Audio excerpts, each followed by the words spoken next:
오늘은 지프의 랭글러 한번 보겠습니다. 페이스리프트 된 지 얼마 안 된 차량이고, 이 차 같은 경우는 예전에 있던 오버랜드를 대체하는 사하라 트림인데, 랭글러를 오프로드가 아닌 온로드에서도 탈 수 있는 그런 트림이라고 봐주시면 돼요. 원래 오버랜드가 지프의 수출용 트림이었는데, 이번에는 아예 오버랜드가 삭제되면서 사하라로 대체되었다고 보시면 될 것 같습니다. 일단 저는 브랜드의 역사가 잘 담겨있는 모델들을 되게 좋아하는 편인데, 대표적인 모델이 이제 미니, BMW, 또 머스탱, 또 디펜더, 이런 모델들을 뽑을 수가 있죠. 그리고 그 중심에 랭글러가 있다고 봐주시면 될 것 같아요. 랭글러가 우리가 흔히 어릴 때부터 얘기하던 지프차라고 하는 그런 차들의 원조가 되는 모델이잖아요. 그러니까 지프차의 생김새를 이 랭글러가 시작했다고 봐도 될 것 같아요. 옛날에 군수용으로 만들던 그런 시절부터 지금까지 꾸준하게 디자인을 유지하고 있는 몇 안 되는 그런 브랜드라고 보시면 될 것 같습니다. 지바겐도 마찬가지인데 걔는 비싸. 브롱코는 2.7L라 유지보수 면에서 랭글러보다는 조금 부담이 있는 것도 사실이죠. 그래서 어떤 점이 크게 바뀌었나 한번 살펴보자면, 일단 범퍼가 가장 먼저 눈에 띄어요. 이 범퍼가 원래는 우리나라 같은 경우는 이게 법규 때문에 막혀 있었어야 됐어요. 그래서 막힌 채로 부분 변경 이전에 들어왔는데, 지금은 이제 다시 많이 선호하시는 미국형 범퍼로 장착이 되어서 들어오고, 이거 어차피 근데 애프터마켓으로 많이 바꾸셨잖아요. 그래서 튜닝에 돈 들어갈 일은 좀 굳었다, 그렇게 볼 수 있을 것 같아요. 그리고 미국 차들의 특징 중에 하나인 이 호박등도 적용되어 있고, 이렇게 방향지시등은 이렇게 들어옵니다. 한번 해보면 이렇게 가로형으로 들어오는 방식이고, 그 세븐슬롯 그릴을 부분 변경 이전에는 저렇게 감싸지 않았는데, 지금 부분 변경 후에는 감싸준 덕분에 조금 더 차가 이뻐졌어요. 랭글러가 운전하면서 조금 불편한 부분이 있다면, 이 범퍼가 나와 있으니까 초보 운전자분들이 얼마나 이 거리가 있는지 조금 헷갈리실 수 있는데, 이제는 이 전방에 적용된 카메라를 통해서 주차할 때도 좀 도움을 받으실 수 있고, 더 운전하기가 편해졌다라고 보시면 될 것 같아요. 랭글러 같은 경우는 또 이제 아날로그가 매력이 되는 차종이잖아요. 그래서 랭글러는 이제 후드를 저기 실내에서 레버를 당기지 않아요. 되게 단순한 구조거든요. 이 정체성을 살려가지고 커버를 당기고, 그러면 고정 고리는 이제 다 해제가 된 거고, 이 상태에서 반대편도 똑같이 해준 다음에 들어 올리면 되는 간단한 구조로 구성이 되어 있습니다. 체결할 때는 똑같아요. 누르면서, 보닛을 누르면서 그냥 이 체결 고리를 위로 당겨주면 간단한 방식으로 잠글 수 있죠. 근데 감성이 되게 짙은 모델인데, 이번 모델 같은 경우는 조금 바뀌었어요. 저기 보시면 안테나가 없죠. 원래는 반대쪽으로 가볼까요? 원래 펜더 부분에 안테나 있었잖아요. 근데 현행 랭글러는 없어요. 그게 앞유리에 통합이 되는 방식으로 바뀌었습니다. 그러니까 랭글러가 정체성을 그대로 갖고 가면서도 바뀔 건 또 바뀌어요. 그러니까 편리함을 같이 챙기면서 정체성을 지켜나간다는 점에서 되게 가치가 높은 모델이라고 볼 수 있을 것 같아요. 이 친구는 사하라니까 오프로드가 아닌 온로드에서 랭글러를 즐길 수 있게 만든 모델이거든요. 그래서 타이어 같은 경우도 오버랜드, 자꾸 이제 오버랜드가 익숙해서 그렇게 말을 하는데, 사하라에 맞게 온로드를 같이 커버할 수 있는 타이어가 들어가 있고, 편평기는 되게 높아요. 기본적으로 오프로드 성향이 강한 모델이라서 순정은 브리지스톤에 듀얼러 HT 들어있고, 사이즈는 2570에 18인치 적용되어 있습니다. 그러니까 아무리 온로드 지향형 트림이라고 해도 기본적으로 모델의 지향점 자체가 오프로드이기 때문에 웬만한 지형은 얘도 커버가 가능해요. 우리나라에서는 이 사하라 정도만 해도 불편함이 없을 것 같아요. 애초에 랭글러 가지고 막 진짜 산길 오르내리락 하실 거 아니라면 굳이 루비콘보다는 사하라로 좀 더 편안하게 즐기시는 게 좋을 것 같다는 생각도 듭니다. 그리고 이 리어램프도 보시면, 예전에 그 CJ 시절에 나오던 지프가 뒤에 매달고 다니던 석유통 있잖아요. 그 모습을 본딴 디자인으로 적용이 되어 있는데, 이런 거 하나하나가 이제 랭글러나 이제 지프한테는 강렬한 디자인적인 자산이 된다고 생각해요. 그래서 이 차의 가치를 조금 더 높여주는 그런 포인트가 아닌가라는 생각이 듭니다. 후방 카메라로 역시 적용되어 있고, 이 임시 타이어 뒤쪽에 적용되어 있기 때문에, 일단은 조금 닦아주고, 이쪽에 적용이 되어 있기 때문에 시야 확보에 있어서도 좀 문제가 없이 원활한 주행이 가능하다는 점, 주차할 때 특히 도움이 될 것 같아요. 뭐 카메라가 이 바퀴를 달고 있는데 그 안쪽에 있거나 하면은 주차할 때 좀 그렇잖아요. 근데 그렇지는 않다는 거. 뭐 트렁크는 이렇게 바퀴가 있기 때문에 저거를 위로 전동식으로 할 수는 없고 오른쪽으로 당겨서 여는 방식이고, 유리창은 두 번째로 열어주시면 됩니다.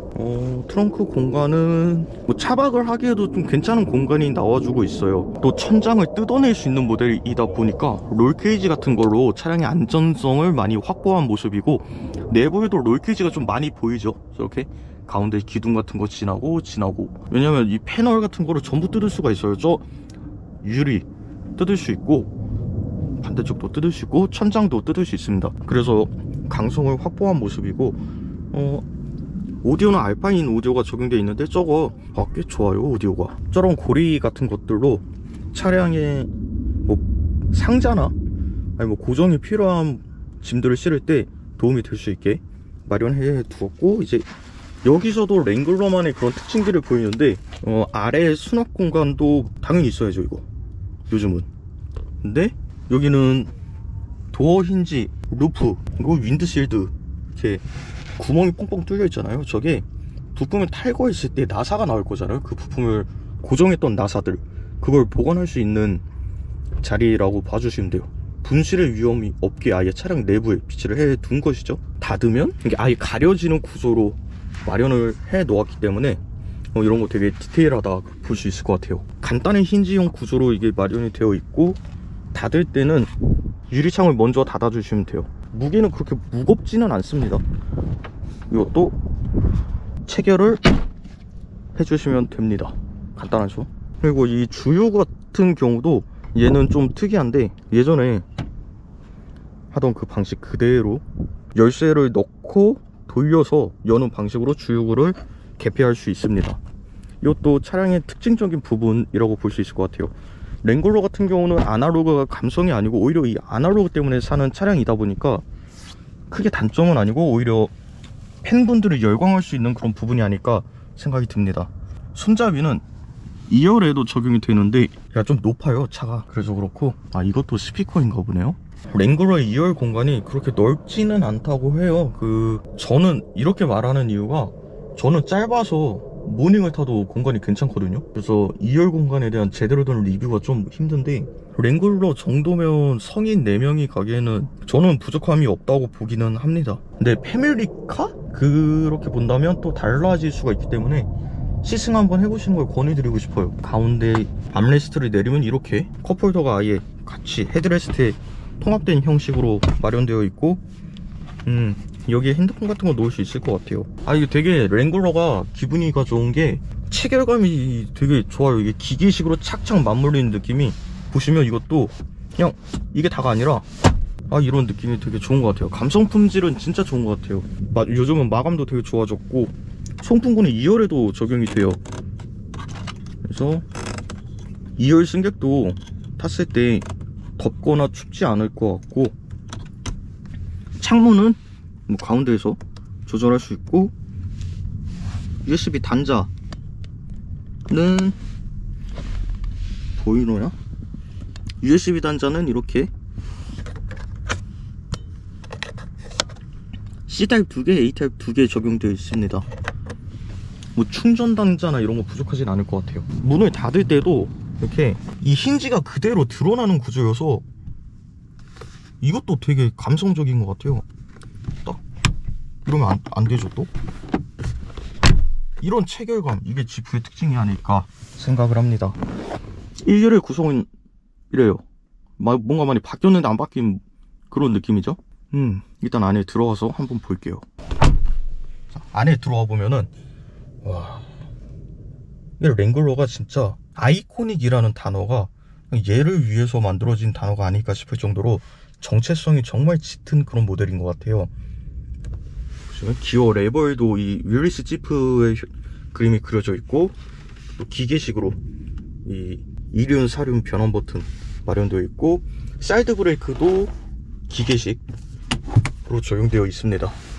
꼭 조수석에는 이렇게 손잡이까지 있어서 오프로드 할 때 동승객이 중심을 잘 잡을 수가 있겠죠. 천장을 열 때는 이 레버들 이걸 하나하나 이렇게 체결을 해제해 주시고 그냥 이렇게 위로 밀어 올리면 바로 천장이 뜯어지는 그런 형식인데, 저는 건들질 않을게요. 건들면 주고. 여기도 하나 더 체결하는 레버가 있고, 아 그냥은 안 되나 보네요. 또 이 안전한 장치들을 또 이렇게 빼줘야 되나 보네요. 그래서 트렁크에 윈드실드라고 해놓고 이 나사 보관하는 그게 있었나 봅니다. 이렇게 해서 실수로라도 천장을 빼냈을 때, 아 그럴 수 있잖아요. 운전할 때 언제는 천장을 빼고 달렸다가 이제 다시 천장을 끼웠는데 레버가 이게 뭐 4개 중에 2개를 잘못 잠궜다든지 천장이 날아갈 그런 위험을 좀 애초에 미연에 방지를 해주는 그런 요소인 것 같고, 저렇게 되어 있는 구조 때문에 풍절음이 조금 있기는 해요. 근데 랭글러의 그 이미지를 생각하면은 의외로 또 조용하다는 거, 이거는 이따가 운전을 하면서 말씀을 드려볼게요. 송풍구 이런 건 뒷좌석과 마찬가지로 손으로 돌려서 이렇게 조절하는 방향이고, 라이트는 다이얼 방식으로 조절할 수 있고, 지금은 또 수많은 부분들이 바뀌었는데 한번 볼게요. 일단 무선 안드로이드 오토가 가능해졌어요. 뮬리스 지프부터 지금의 랭글러까지 저렇게 그래픽을 보여주네요. 이렇게 12.3인치 화면이 적용되어 있는데 새로 바뀌었죠. 이번 랭글러부터 파노라마는 아닌데 파노라마처럼 보이는 게, 여기는 이렇게 감싸고 쭉 이어지는 형식으로 계기판을 구성해 놓아서 파노라마처럼 보이게끔 한 것도 매력 중에 하나라고 생각합니다. 그러니까 랭글러의 정체성을 가져가면서 요즘의 트렌드까지 반영을 한 모습이라고 볼 수 있을 것 같아요. 그리고 볼륨 다이얼은 이렇게 조절할 수 있고, 풍향, 이게 풍량, 이거 오토 등 여기 물리키로 직관적으로 구성이 되어 있기 때문에 오프로드에서 터치식이면 좀 그럴 수 있잖아요. 근데 랭글러는 오프로드에서도 좀 원활하게 사용할 수 있도록 직관적인 버튼 페어를 가지고 있다는 점, 지상등은 누르기 편한 위치에 적용되어 있고, 주차 보조 시스템, 뭐 ISG도 적용이 되어 있네요. 그리고 지프에 이게 또 있는데, 이게 컨트롤러거든요. 운전할 때 이 다이얼을 돌려서 항목을 선택하고 버튼을 눌러서 엔터키를 칠 수 있는 그런 기능을 갖추고 있어서 운전할 때 터치 스크린을 그렇게 많이 안 봐도 될 것 같은 그런 느낌이 듭니다. T맵이 적용된 덕분에 이제 랭글러도 인포테인먼트에서의 불만은 없을 것 같아요. 그동안 유커넥트에 대해서 좀 호불호가 있었는데 T맵은 그런 호불호가 없이 모두가 만족할 것 같습니다. 그리고 안드로이드 오토, 애플 카플레이 이것도 무선으로 지원할 수 있어서 T맵이 혹시라도 마음에 안 드시는 분은 그냥 핸드폰 쓰시면 되니까 그 부분에 있어서도 좀 더 많은 분들의 수요를 채운 것 같아요. 유커넥트가 업데이트 되면서 인포테인먼트가 아예 바뀌었는데 신형 시스템이 적용되어 있고, 그랜드 체로키와 같은 형식으로 볼 수가 있어요. 전방 카메라, 후방 카메라 수 있고, 조향 연동 가능하죠.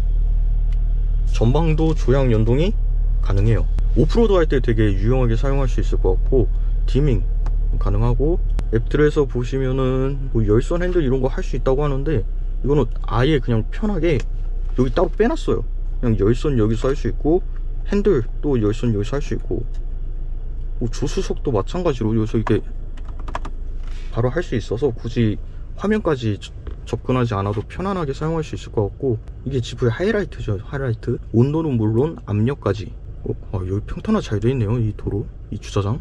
그리고 지프만의 특징은 아니고 이거는 랭글러만의 특징인데, 윈도우를 이렇게 차량 가운데서 조작할 수가 있어요. 이거는 그 전에 있던 랭글러도 마찬가지고, 이 차량의 2열도 아까 보셨듯이 마찬가지인데, 일단 1열은 모두 원터치로 내리는 것이 가능합니다.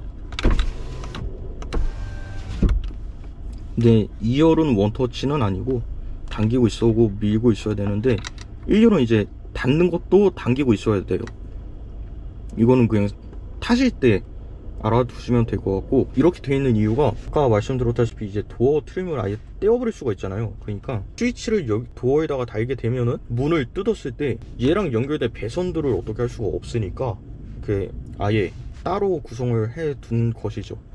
기어 레버는 이제 기계식으로 적용이 되어 있는데, 특이하게 버튼이 또 빨간색이에요. 저거 원래 루비콘만 그런 걸로 알고 있었는데, 아마 루비콘은 저기 스티치 같은 것들도 빨간색으로 적용이 될 겁니다. 기계식으로 구동계를 배분하는 레버인데, 이거 같은 경우는 평상시에는 이륜 하이가 주가 될 거예요. 아마 대부분은 이륜 하이로 두실 것 같은데, 혹시 이제 눈길을 간다거나 하면은 사륜 하이 오토로 두시면 될 것 같고, 속도를 빨리 다니시는 거는 권장하지 않아요. 이거 디퍼런셜 케이스가 이제 망가질 수 있다고 해요. 저 잘못 건들면. 그러니까 미끄러운 길을 지났다고 한다면 빠르게 변경을 해주시고, 사륜 로우 같은 경우는 진짜 이제 차가 급박할 때, 그럴 때 쓰시면 될 것 같아요. 트립 컴퓨터나 클러스터는 반디지털이 적용되어 있고 아이코닉하죠. 올 수명까지 다 모니터가 가능한 기능을 갖고 있어요. 이런 거는 오프로드 산길 탈 때 보시면서 타면 좋을 것 같아요. 핸들을 얼마나 돌렸는지 그것까지 모니터가 가능해서 되게 유용하게 사용할 수 있을 것 같습니다. 또 어댑티브 크루즈 컨트롤이 적용되어 있는데, 이제 랭글러라고 해서 무조건 불편을 감수해야 된다 이런 건 또 아닌 것을 증명해 주고 있죠. 이렇게 차간 거리도 조절할 수 있고 스피드 리미터도 가능합니다. 연비 같은 경우는 제가 이거 이 차 출고되자마자 한번 테스트를 해봤는데, 연비 테스트를 할 때는 15km 정도 나왔어요. 15.2km인가 15.5km 정도 나왔던 걸로 기억을 하는데, 잘 타면 얘도 연비 잘 나와서 그렇게까지 신경 쓸 정도로 불편하진 않을 것 같아요. 유지하는데도 그렇게 막 배기량이 높다거나 한 것도 아니라서 2리터 터보로 다운사이징이 된 덕분에 우리나라에서 가장 많이 다니는 그런 차들과 세금이 같다는 점도 메리트 중에 하나라고 저는 생각을 합니다. 나가서 마무리 한번 해볼게요. 지금까지 랭글러 사하라 페이스리프트를 한번 보았는데,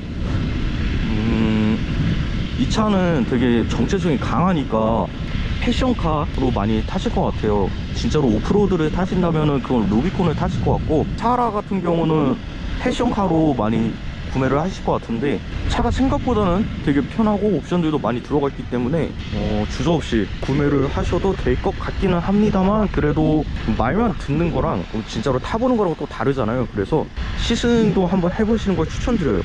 그리고 이 사지 그린이라는 색상도 약간 밀리터리룩에 어울리는 그런 색상이라서 정체성을 표현하시는데 좀 더 도움이 될 것 같습니다. 겉에서 봤을 때는 이 정도로 랭글러의 특징에 대해서 말씀드릴 수 있을 것 같고, 이제 동력 성능이나 풍절음 같은 승차감 같은 부분들은 운전을 하면서 말씀을 드려볼게요. 지금까지 랭글러 사하라 겉에서 한번 훑어보는 시간을 가져봤습니다.